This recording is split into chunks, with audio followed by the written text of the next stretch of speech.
Scandale à l'Assemblée provinciale de Lualaba.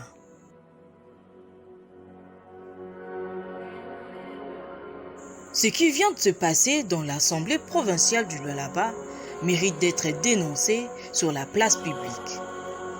Il est important que le Lualabais en particulier et les Congolais en général soient informés de la méthode cavalière utilisée pour obtenir la tête du gouverneur Richard Mouyèche.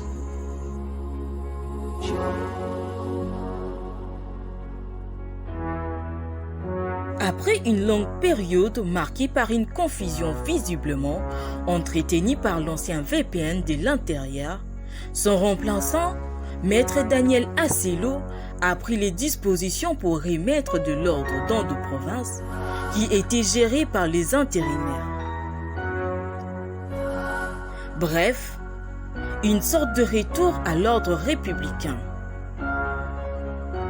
C'est dans ces cadres que le 6 septembre 2021, il s'est exprimé sur les ondes de la radio Okapi afin de fixer l'opinion sur un certain nombre de mesures qu'il envisageait de prendre.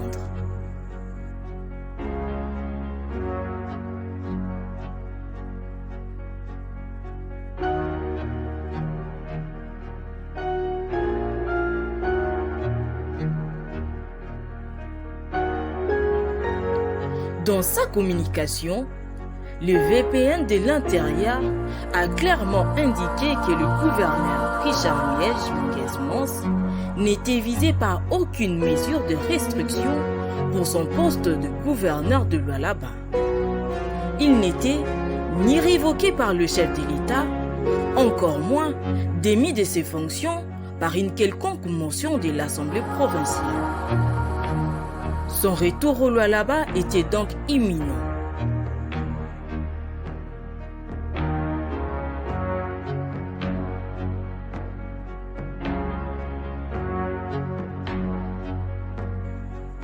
Cette annonce, faite par le VPN de l'Intérieur, a sorti les diables de son bénitier pour se révéler en plein jour.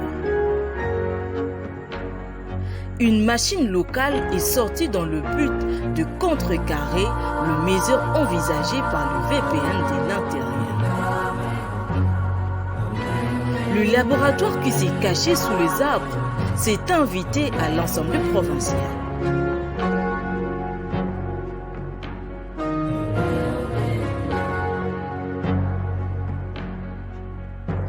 Dans la foulée, une plénière convoquée pour le budget du 10 septembre va devoir greffer une motion incidentielle sur la mise en accusation du gouverneur. Mais il fallait commencer par trouver la raison.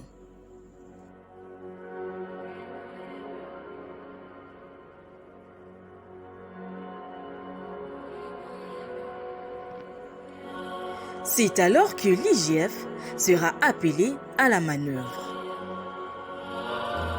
Pas sans rire, pour la première fois dans l'histoire de l'IGF version Alingueté, son rapport d'inspection sur un gouverneur de province va être réclamé par une assemblée provinciale.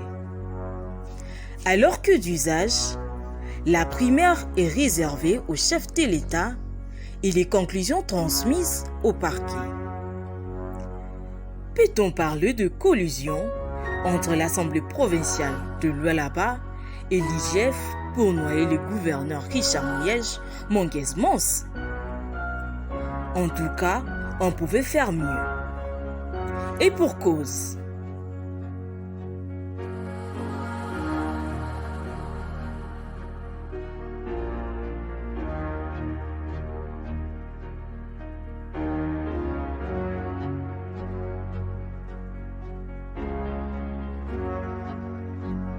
Primo, l'Assemblée provinciale du Lualaba formule la demande à l'IGF. Pour quelle opportunité? Secondo, l'IGF y fait suite avec une vitesse qui étonne. On ressent la volonté de servir à l'Assemblée provinciale du Lualaba son prétexte pour sa plénière du 10 septembre.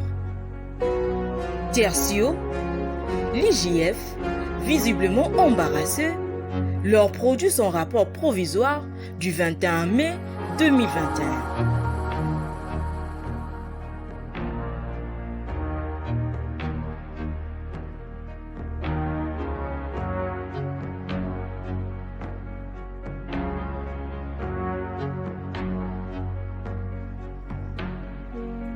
Sur base de ces rapports, et pour des raisons inavouées, l'Assemblée provinciale du Lualaba connaît le plus grand péché que l'on peut imputer à un organe délibérant.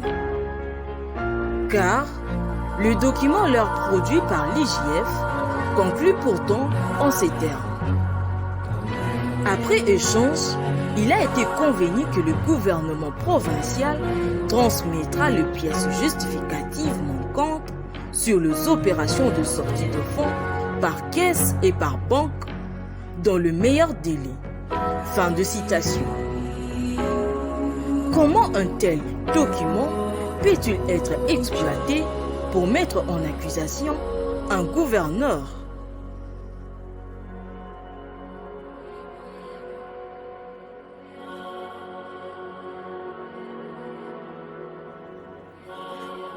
Une assemblée sérieuse devrait normalement déclencher à son tour son propre mécanisme de vérification, surtout lorsqu'il s'agit de décaissement de fonds par voie bancaire. Les pièces justificatives seraient faciles à trouver dans ces cas.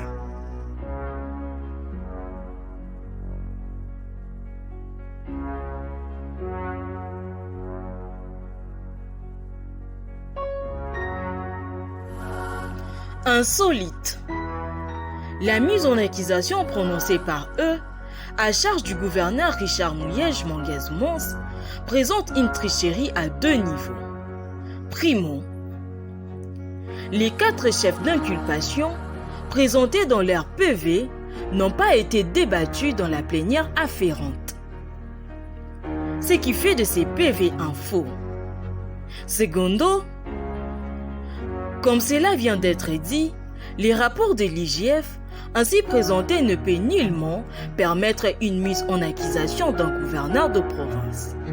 La présomption d'innocence a été bottée en touche.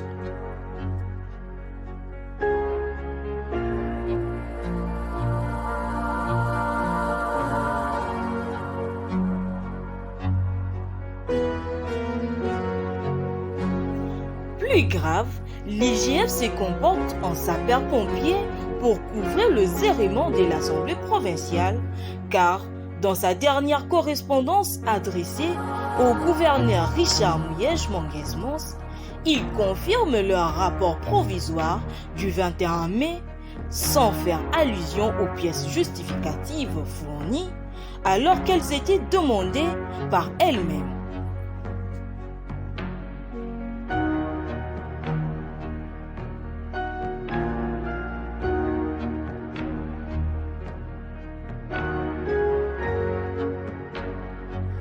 Un autre fait insolite, mais plus grave, cette fois-ci se trouve dans la combinaison des chiffres présentés par l'IGF. Pour eux, pour la période 2019 et 2020, il est reproché au gouverneur Richard Mouyej-Manguez-Mons un détournement de 369 millions de dollars. Sur ce point, le bouchon a été poussé plus loin dans les ridicules. En effet, les recettes mobilisées en 2019 dans la province du Lualaba, après réédition de compte, s'élèvent à 147 407 0,36 dollars et 155 710 013,82 dollars pour l'exercice 2020. Les cumuls de ces 2 années s'élèvent à 303 117 049,94 dollars. Ainsi, devons-nous déduire que le gouverneur Richard Mouyej-Manguez-Mons a détourné plus que le recette mobilisé sur cette période?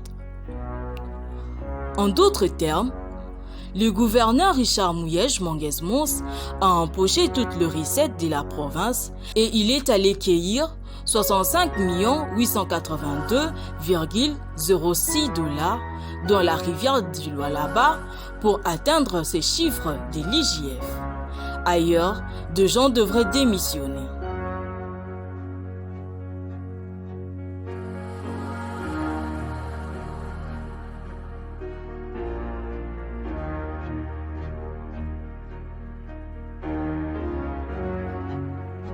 Maintenant qu'on sait que ce dossier est porté devant le juge, il y a espoir pour le peuple congolais de faire confiance à la justice. Cicéron était assez clair à ce sujet déjà à l'an 44 avant Jésus-Christ quand il déclarait: l'essentiel de la justice est de ne nuire à personne et de veiller à l'utilité publique. Le droit doit être dit sans désempare.